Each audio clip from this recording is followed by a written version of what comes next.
It's shaped like freedom. Like here's California, Nevada. Oh yeah, we're missing Florida. Take a look at this. The way he cuts these beautiful thin slices of beef. It's sparkling. It's beautiful. Oh, he gives it a little bit of a hit. Yes, show that meat who's boss. The salt appears magically. Oh, we don't have the original Salt Bay, but we have a pretty good replacement over here. That looks fantastic. More smoke, more magic. What I love here is there's no sauce, there's no nothing. It's just gold and salt. I'm going to dig right into the middle. It looks delicious. Oh.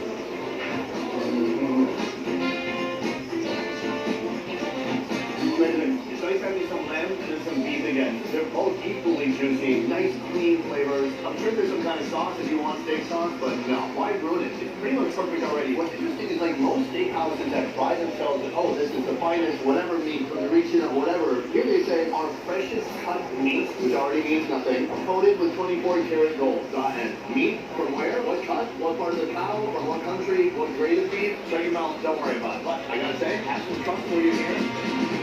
Delicious. So let's do a quick price comparison for those of you who think this place might be a ripoff. If you get the golden steak, like I did here, it's 2,200 lira, a little bit over $100. But this is actually, they just told me, it's a New York steak. So that is 300 grams of good-sized steak for 780. So if you get it without the gold, and of course without the show, it is 60% cheaper. So you don't have to be as dumb as me, but my God.